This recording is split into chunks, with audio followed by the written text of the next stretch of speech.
Alright guys, by the title of the video you can see that this video is going to be about trigger construction as well as your plunger head construction. So we'll go ahead and get started, and I will list out the materials and the tools that you will need for this. For the plunger head, your 2 rubber washers, your 3/16 inner diameter, and then 1.5, and then another that's 1.25 inch in outer diameter, about a 1/16 inch thick. You're going to need your 2 oh man, I can't remember what these are. They're 1.25 inch steel fender washers with the 3/16 inner diameter. You need 2 of those. You need your CPVC end cap. I find the flat topped ones work the best and are the easiest to work with. You need your nylon spacer, as you see here, and a number 10 bolt that is 1 inch in length, and you can see that this spacer fits exactly nice and tight around this bolt. Now this is made for a number 10 bolt. It is a 1/4 inch high and 3/8 outside diameter, I believe. It might be a half, but I don't remember off the top of my head. And you need a nylon lock nut. This will crank down and then it won't loosen until you loosen it by hand. You need a number 8 finishing washer. Here's a better view of the side if you guys get it. Here's one of the top. And that is our plunger head materials. Now for the tools for the plunger head that we're going to need a 1/16 drill bit, a pilot drill, so you get a nice straight hole. You're going to need a 3/16 drill bit. You're going to need a fine point Sharpie. You're also going to need epoxy putty. You're going to need sandpaper. Let me think. You're also going to need a screwdriver and a pair of pliers. And I believe that's it besides the power drill. And now I'll go ahead and show you guys what you're going to need for the trigger, although you can probably see it sitting out. Alright guys, what you need for the trigger is you need your plastic clothespin from Walmart. They're the hollow ones. They're plastic. They're really nice quality and they got nice strong springs in them. You're going to need your 1.5 inch length angle bracket. Here's a closer look for it for you guys. You're going to need your roofing nail, which is 1/8 inch in diameter. You're going to need a 3/8 long flathead 6/32 screw, and epoxy putty, of course, to fill it up with, and sandpaper, and some sort of knife to help you smooth it out. Remember, guys, always be careful when using knives. I've had a few stitches from a couple things like this, so you just be very careful. Wear safety goggles, all sorts of stuff. But I guess we'll go ahead and get started next. I will show you guys exactly what I do, and we'll hop right into it. Alright guys, I turned off my computer screen so we can get less glare. We're going to start with drilling the hole in the CPVC end cap. Ooh, there's a hiccup again, a hiccup per video. But what we're trying to do is we need to get a perfectly centered mark and a hole straight through this. So what we're going to do first is I like to make a little jig. You take a little tiny short piece of CPVC and you place it in there. Then you take your fine point Sharpie and you wrap it in E-tape at the tip here, and until it fits snug, but you can still turn it around pretty well. And it just takes a couple wraps. You just, a couple, 3 or 4, but you need to adjust it after you put it on to make sure it's good and tight in there, but it's like not super tight where you can't even swivel it. Now, people all the time ask me, Nom, why do your plunger heads seal so good, and how do I get a good seal on my snap? This is one of the most important parts on it, is getting your center hole right, because if your center is off a little bit, it can just make for a bad seal, and I need some more E-tape still. But sorry guys. There we go. I'll go ahead and cut until I get this fit nice and tight in here, and then I'll show you guys what we do. Alright guys, now that I have it all wrapped in E-tape good and tight, and I have my little piece of CPVC shoved in there, you just take it and you put it inside of there. I'm trying to get a good view for you guys. And you push it down to the bottom, and then you just twist it. Now what this will do is it'll completely center the Sharpie mark inside of your CPVC end cap, as you guys might be able to see here. I don't know, the lighting's not too great, but Then what you do is you just take your pair of pliers and you pull your CPVC out, and you can discard that. And then you clean off all your tape and you put your Sharpie up so it doesn't dry out. And next we'll move on to drilling. Drilling, you want a fairly nice hand drill, although you probably could do it with a cheaper one. I don't think it really matters. But I have a pretty piece of garbage rigid that I recently got a couple of used batteries for. So it seems to be holding a charge better. Put that Sharpie away. Let me grab my drill. I'm going to sneak right in front of the camera for you. But you take your drill. Now always, guys, remember safety first. Drills will hurt you. And chuck it in there. Now we're starting with our 1/16 inch drill. This is so that we can get a perfect small hole in the middle of that. Now it's very, very important to get it straight, like I said before. So I don't know if you guys can see this or not, but I'm going to drill a tiny little hole. There it is. I got it perfectly centered in there. You want to drill a tiny little hole straight in there.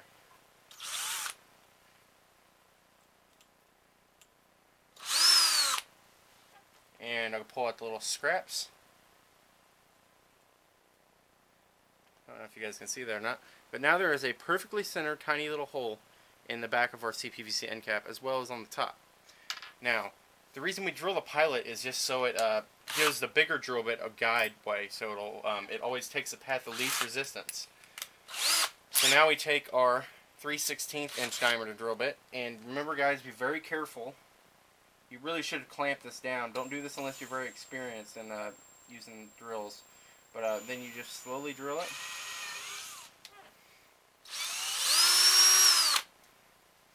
And look at that. Perfect center hole. So that's how you drill your end cap. Next thing we'll want to do is you'll want to take your sandpaper and sand all the lettering off so it's nice and smooth. What works really well is if you have a really nice flat table, you take it and you sort of grind it like this on there for a while. And that gets rid of all the lettering, and it gives you a really nice surface for your adhesives to bond to. I'm going to continue this, and I'll cut it again, and I'll come back in when I'm done. Alright guys, we're back, and what I've done is I've sanded all the lettering on top of this, and I have also sanded one of my washers, the metal ones.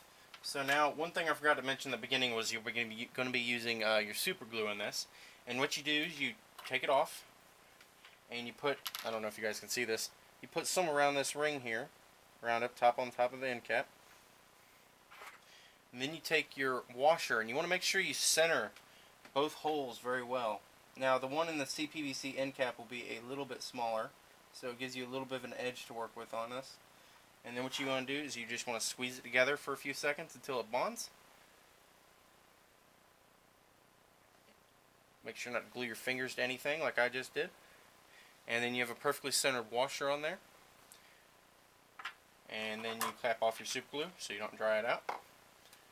Now another thing you can do if you want to clamp it down and let it dry fully is you can put your bolt through, the 1032 one, the 1-inch long one, and your lock nut. And you can go ahead and put it on there and clamp it down really good and tight. Let me grab my bigger screwdriver. And just give it a few turns until it's all the way tight. And then after this, one thing that I like to do is I like to run a ring of super glue around the bottom part of the fender washer where it's kind of at a 90-degree angle to the end cap. What it basically does is it just makes sure there's a nice little groove for the end cap to sit in if the adhesive ever does fail, which it really shouldn't. This super glue I use is pretty dang strong stuff. There it is. And what we're going to do is we're going to take our super glue. That's why I buy a big bottle of it. And you just run a ring around it like so. Let me get it going.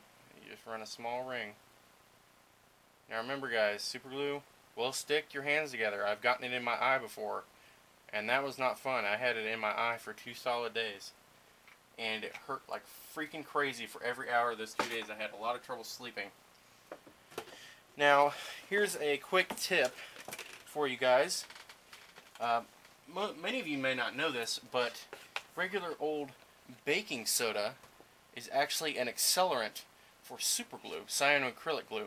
And what you can do is, you see this super glue is really nice and wet. What you do is you just dunk it in the baking soda, twist it around a little bit, tap it off, and you have perfectly, well, not perfectly, but you have cured super glue. Now if you put it on really thick like I do, the underneath of there is still really wet. So what I do is I just wipe it off, all the excess baking soda. And there's the first part of your plunger head. And now I'll show you guys how I do the rest of it. It's pretty self-explanatory. I'll put my baking soda away. So I'm going to unscrew this, and then we'll get back to you guys in about 5 seconds. Alright guys, we're back, and we're going to do the next step, which is putting in the nylon washer, or the nylon spacer rather. And we do the same kind of trick. We put a little bit of super glue on the bottom of our washer, or our spacer, which has been sanded on both of these flat sides here. Put a little super glue on that, and you leave the bolt in because it helps guide it in and down, and you press it on for a few seconds. Ooh, stuck to me there, you see? Be careful, guys. And you press down on it, make sure it's good and seated, and then I like to do the same thing. I like to put a little ring or super glue around here, and then I like to dunk it in the baking soda again. Shake it off. And what that does is it builds up a little ridge around here that kind of helps let the nylon sit in there, even if it does become unglued. It lets it kind of sit there in a little cup of super glue. And now we'll go ahead and do the next washer, which has been a quick sanded. Sand it just a little bit on both sides. And then what you want to do is you want to put more super glue on this part right here. And then you want to center this washer around this bolt. Make sure it's nice and centered. And squeeze it together. And then put your lock nut back on to hold this whole assembly together. And your plunger head is almost done at this point. After we screw it down, let it dry. I'll put one more ring around that piece we just glued together. And actually I've about got it together now. So I'll go ahead and show you guys that now. Screw it down tight, and that's good and centered. And we will take our super glue and we will again run a ridge around here.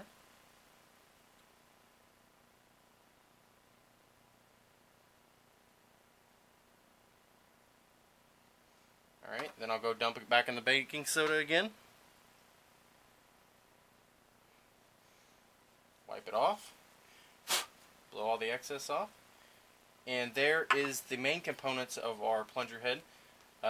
Now what we're going to do next is we are going to build the catch face, the epoxy putty ramp on here, and I'll go ahead and cut while I mix some of it up, and I sand this end cap right here. Alright guys, I just finished mixing up some epoxy putty, about yay much, about the size of a large marble, and just make sure it's really good mixed and it starts to get really sticky. And then I like to roll it out into kind of a rope shape, just a little bit long, not too long, about yay long. And then we want to wrap it around our plunger head so that it meets each other on both sides. And then you want to just kind of form it with your hands like it's clay. Now remember, we sanded the end cap when I was on a break for a second. And you just want to keep forming it. You want to leave some excess around the ridge of the metal here. What you want to happen at the end is you want a really nice gradual ramp for the epoxy, for the nail to glide on. You don't want anything too sudden or anything like that. And this may look really gross now, but what we're going to do is we're going to end up cutting it down. That's why I always mix up a little bit of extra. We're going to cut it down when it's still in a kind of a soft-like state. And get that somewhat good. Here's a trick for you guys. This is kind of dangerous. You take your drill, and you see I have a little bit of that bolt sticking out. You chuck that part into your drill, and you tighten your plunger head on there. You spit on one of your fingers. Ew, it's spit. Ew. But no, we'll watch.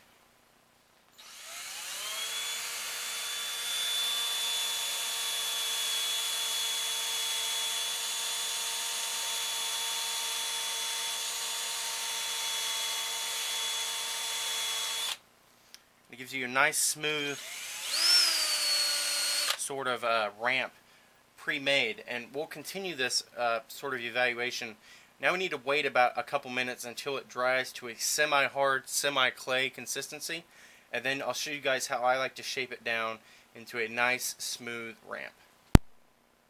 Alright, now when this is dry to a sort of like hard clay, you'll take a knife of some sort, and again, be very careful please. I accept no liability for any of this. You just trim off a little bit around the washer so it's level with the bottom washer. Like so.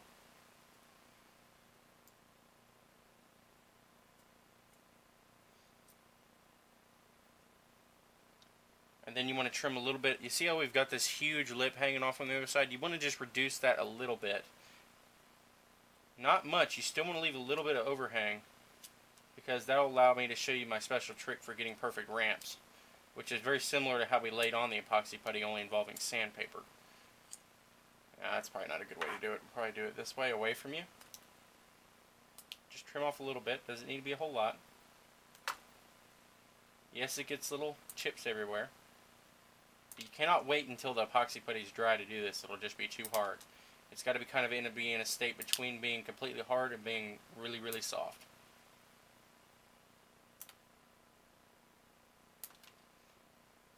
And I'll finish this off and I'll show you guys what we get whenever we trim it all down all the way. Alright guys, we just have something similar like this with just a ring of epoxy still hanging over. And while we're waiting for this to dry, I'm going to go ahead and switch over to the trigger so I can show you guys exactly how I do it. So we'll set that off to the side and we'll move on to the trigger time next. Well, I'm not going to do it next. I'll just go ahead and start doing it now. What you do is you want to take your Dremel or a saw or whatever. You want to chuck in your cutting disc, and you just want to chop off the back of this clothespin about here. I don't know if you guys can see that, but I'll show you guys when we're done. We'll go ahead and cut it real quick right on the camera.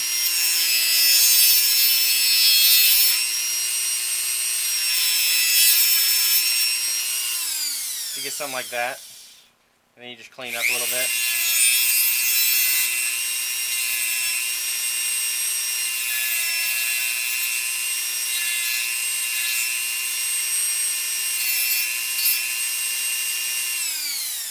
Alright, so you end up with something like in this manner.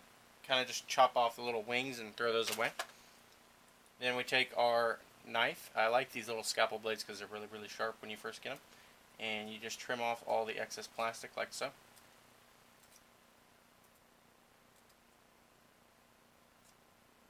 All the little burnt plastic or whatever it is. And yeah, my computer monitor is on because I had to turn it on and I had to go do something real quick. But I'll turn that back off in the next segment so that you guys can probably see better without it on. And yes, I realize this video is long. Yes, I realize not everyone's going to watch it. But I hope everyone who watches it can at least get something out of it, you know.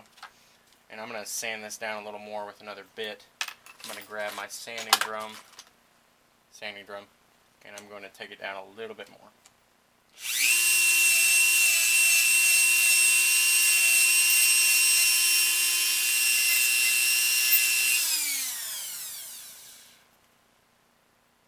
So once you clean it up, you should get something similar to this. Yes, I realize there are a few small burrs on it.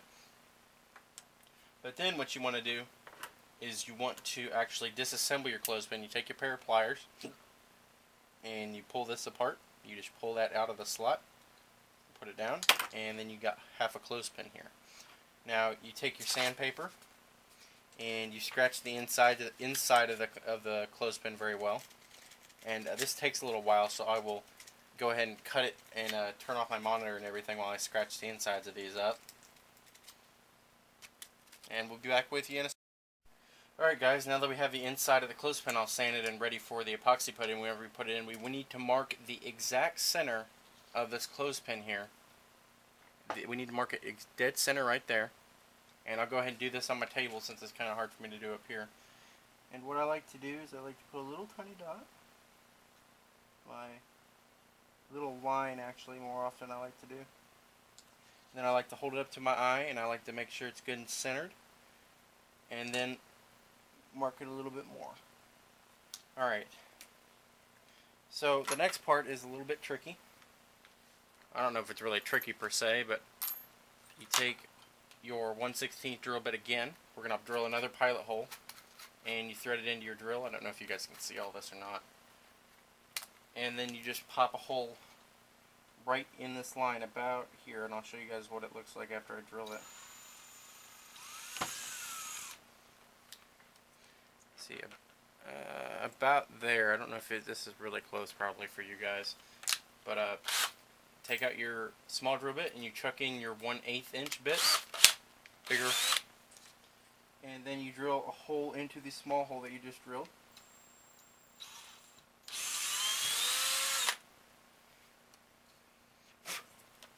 And then you take your small blade and you clean the inside of it out. Deburr it rather. And then you have an 1/8 inch hole in the top part of your clothespin there. And then what I like to do is I like to put my clothespin back together again. It is exactly the reverse. You just take your little metal here and you move it up and over. And there it is, all back together again. And you want to make sure that it's nice and straight on the sides and parallel. And then you take your drill bit and you put it into the hole that you just drilled, and then you drill through the other part. And then you've got all the way through the clothespin, you got a hole. Then, let me see if I can find the nail. Oh no, I lost the nail. Well, I'll grab another one though, right here. As you guys can see, I have everything within close reach on my desk. Now, with these nails, I've got a big old head on them for roofing, so that they can smack them in really nice and quick. So what I like to do is I like to take my pliers or a pair of wire cutters, and I like to just break a couple of these wings off on the side. And it's as simple as, you know, wiggling it out, and there goes a little bit, and I like to break another piece off. So you end up something like this with like kind of a T shape, and then I like to break off just a little bit of another piece. So you ended up with some kind of goofy looking nail like this. And then I like to take a little bit of epoxy putty, just a hair, maybe like the size of a large pea, and then you mix that up. And basically what we're going to do is we're going to put the clothespin in. Actually, let's mix up a bunch of epoxy putty. Mix up about, again, like a grape-sized amount of epoxy putty. This Loctite all-purpose putty that you get at Walmart is the favorite that I've ever used. And it dries really hard and nice, and it's always worked really well for me, actually. So I recommend you guys use it. It is $4 a tube, which may seem like a lot compared to like the big Fix-It stick at Lowe's. But this stuff is much stronger and has a much higher tolerance for wear and tear than that stuff does. So we get a good mix, you see, until it's like a gummy consistency. You take a little bit of it, roll it into a little ball. You figure out which side that you want to be the bottom and top of your trigger. I decided that this is going to be right here, and I'll put a little ball in there. Then you take your trigger and you place it in here, and so it goes all the way through the bottom, through the hole in both sides. A little excess epoxy there. Then you pull it through, embedding it in the epoxy, as you can see here. I don't know, that should be close enough for you guys. And then you like to completely embed it. I like to take the rest of it and fill this in really good. Pushing it in, make sure you fill in all the little crevices and air bubbles. Mixed a little too much here, but that's alright. I got another two. Now just make sure that's good and in there. And then what you can even do is you can fill in, what I like to do is I like to put any excess in the top portion here in the back where the nail isn't. And then another important thing about this is you need to make sure you can't have your nail looking like that. Your nail's got to be really nice and straight up and down, and have a 90-degree angle to the clothespin right here.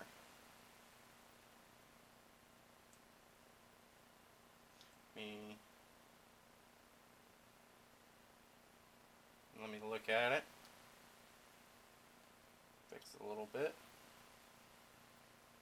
This is all, you got to get this done before it dries, guys.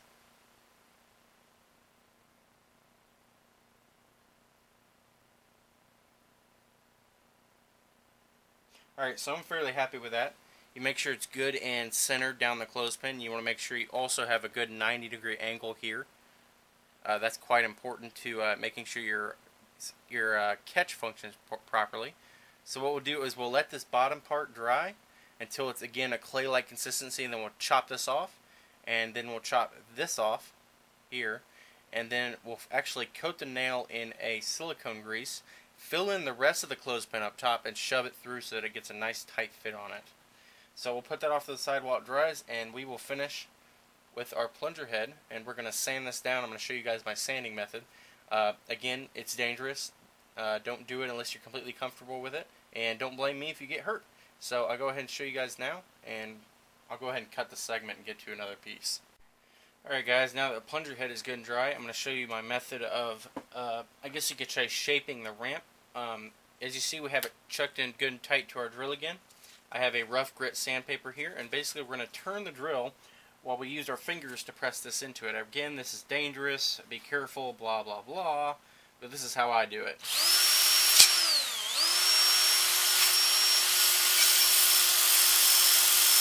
As you can see, it takes off a good amount of material, and I'm trying to make it so you guys can see this.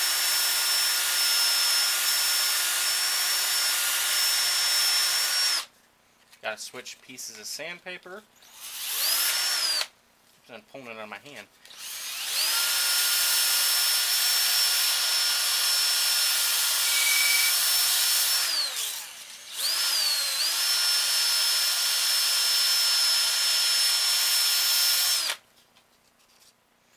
Getting there.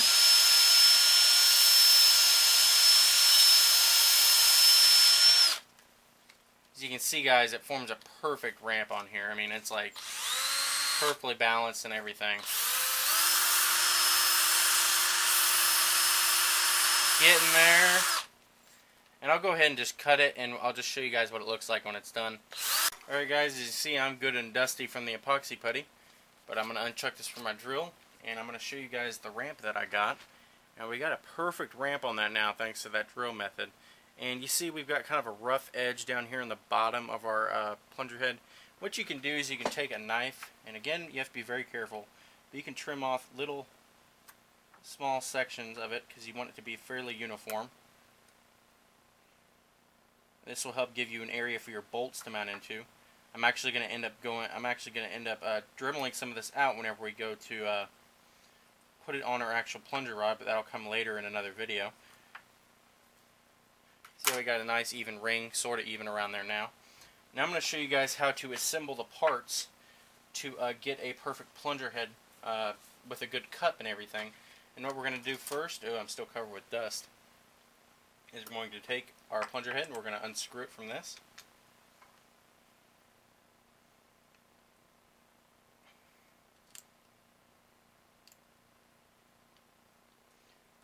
La da da, la da da. Alright, getting it unscrewed.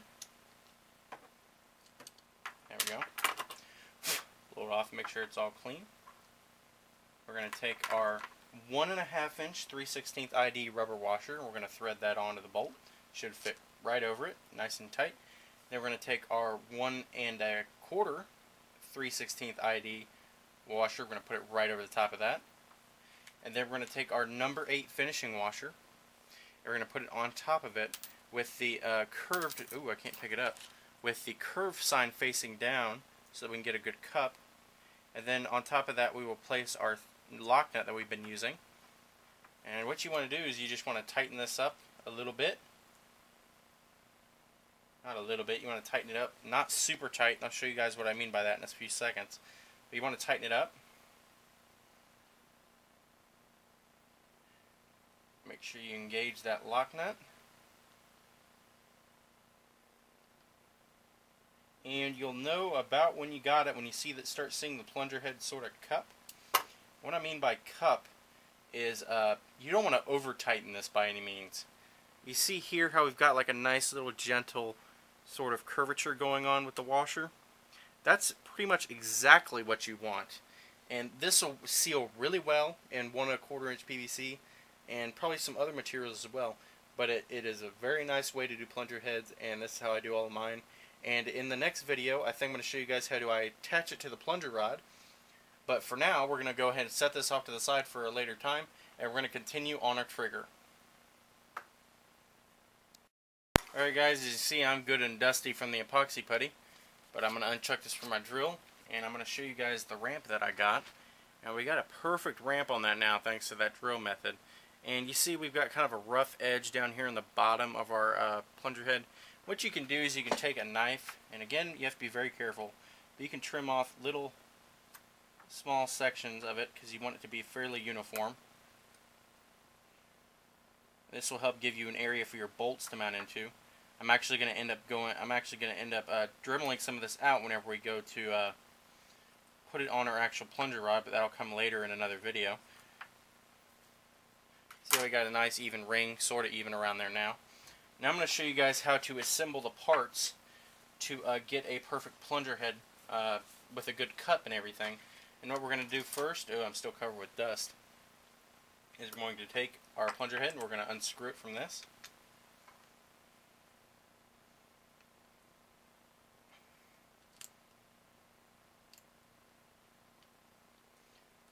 La da da, la da da. Alright, getting it unscrewed. There we go. Blow it off and make sure it's all clean. We're going to take our 1 1/2 inch 3/16 ID rubber washer, and we're going to thread that onto the bolt. Should fit right over it, nice and tight. Then we're going to take our 1 1/4 3/16 ID washer, we're going to put it right over the top of that. And then we're going to take our number 8 finishing washer, and we're going to put it on top of it with the curved, ooh, I can't pick it up, with the curved sign facing down so that we can get a good cup. And then on top of that we will place our lock nut that we've been using. And what you want to do is you just want to tighten this up a little bit. Not a little bit, you want to tighten it up, not super tight, and I'll show you guys what I mean by that in a few seconds. But you want to tighten it up. Make sure you engage that lock nut. And you'll know about when you got it when you see that, start seeing the plunger head sort of cup. What I mean by cup is you don't want to over tighten this by any means. You see here how we've got like a nice little gentle sort of curvature going on with the washer. That's pretty much exactly what you want. And this will seal really well in 1 1/4 inch PVC and probably some other materials as well. But it is a very nice way to do plunger heads, and this is how I do all of mine. And in the next video, I think I'm going to show you guys how do I attach it to the plunger rod. But for now, we're going to go ahead and set this off to the side for a later time, and we're going to continue on our trigger. Alright guys, so we got our trigger, and we're going to trim off all the excess up top. Remember, do this before it dries totally, otherwise you won't be able to do this very easily. Until you get nice and flush with the actual clothespin. Remember, watch your fingers. I've gotten stitches doing this before, and the stitches are not fun, especially when I cannot even feel this part of my thumb anymore because I cut a nerve pretty deep in there. And we're getting pretty close now. You guys are probably saying, oh, that takes a lot of epoxy putty. It actually takes about a stick per SnapBow, I think. And I'm going to trim off up close to the nail too. Remember, this was the little bit of excess that I just crammed in here.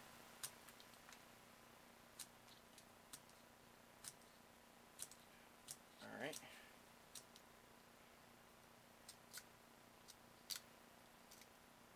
Alright, we're looking good. You see you've got it nice and flush on the bottom here, sort of flush.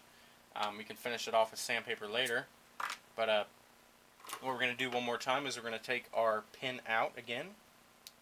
Now it'll be a little bit harder to get this thing free this time, but you want to wiggle it and pull it out like so. And then you're going to want to take your silicone lube in a little tub, a little bit, you don't need a whole lot, and lubricate your nail. Then you're going to take a whatever it takes to fill in the rest of up here in your clothespin. I would say about yay much. And mix it up in your hands. This video is probably getting very, very long, but I hope you guys learned something from it. It took me quite a while to do all this. I'm not used to having to show people everything I do. But we got a plunger head over there, and that's really nice. And I hope you guys like my drill method on that. That's a pretty cool idea, I think. But you just take whatever you need to fill it up, and you just cram it in there. Make sure it's good in there with no air bubbles. And then our nail is all greased up, and we put it back. We put the clothespin back together with the epoxy putty still soaking, you know, not cured at all. And then we close up the clothespin again. We make sure it's all packed around the nail really nice and tight. Alright. Now, while this side is drying, what we can be doing is we can be figuring out where we want to place our angle bracket exactly on this. Where I like to usually place mine is I like to place the bolt hole right here at the very front. I like to place it sort of in between here so we can run a bolt straight through here. Now what we're going to do is you're going to hold it exactly where you want it. And you're going to take your Sharpie again, pop the cap off, and you're going to just make a mark here. And that'll be your center. Now what you want to do is you want to take your pilot drill bit, your 16th inch drill bit, and chuck it in. And then you want to just try to drill really close to center on here.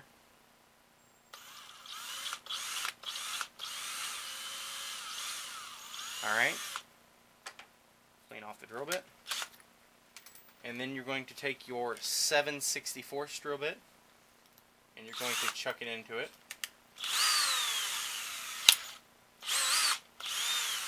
Oh, I gotta rechuck that. Alright, so you chuck that in, and then you follow into this hole.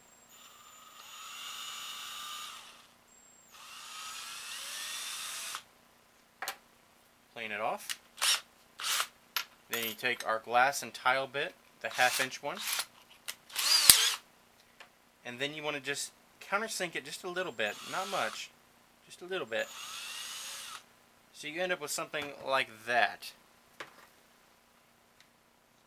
And then you take your tap, your 632 tap, and you thread it in real nice and slow.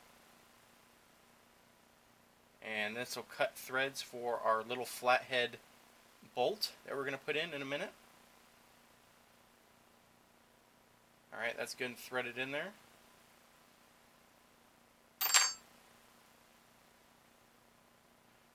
Clean it off. Now you need your 3/8 6/32 bolt and this, and you're going to need a smidge more epoxy putty.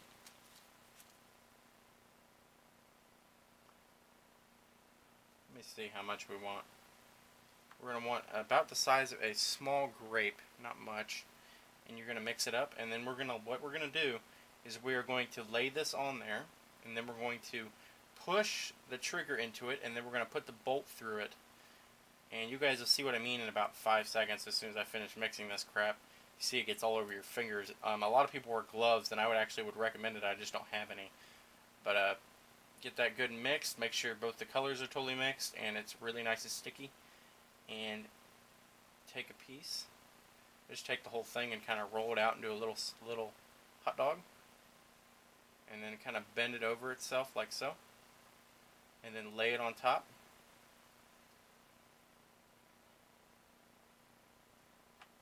Then we want to push this into there. Then we want to take our little bolt, the flat-headed one. We want to try to find that little hole in there. And then you want to screw it in. Because remember, that's tapped. So you want to screw it in while it's still wet so it has plenty of room to squish it down and make a good contact with it.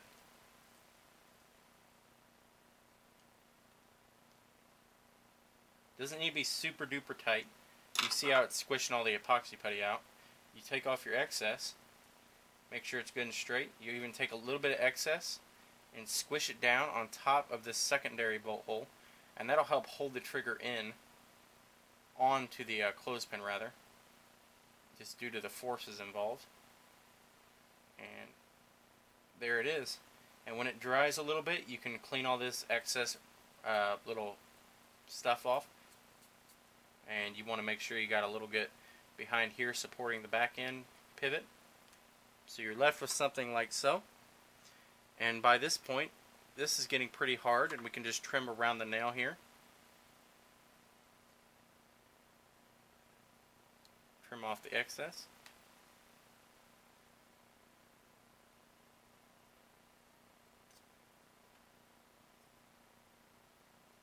Long, boring video, right guys? Alright, so at this point, we've got a fully functional snap trigger. Now you may notice that it doesn't open really because it's kind of really high tolerance in there. Now, I'll show you guys how to open it up in the next video when we go to attach it to the blaster itself. But I usually don't like to open it up until I get all of that, attached. Now there are a number of reasons for that that I'll explain in the next video. So at the moment we have a wonderfully made plunger head with a good seal and a really beautiful ramp, and we have a trigger that's going to work, and it's going to be awesome. So put that there, put all our tools away, and I will see you guys in the next video. And I'm going to show you guys how to attach this, and I'm going to show you guys that at a later time, but we're going to show you how to make the main body of the snap next video. So I hope you guys enjoy the video. I'm covered in epoxy and dust, and if you guys liked it, give me a like. If you guys would comment down below, I'll try to answer questions. And everybody have a nice day, and I'm going to go work on some other stuff now.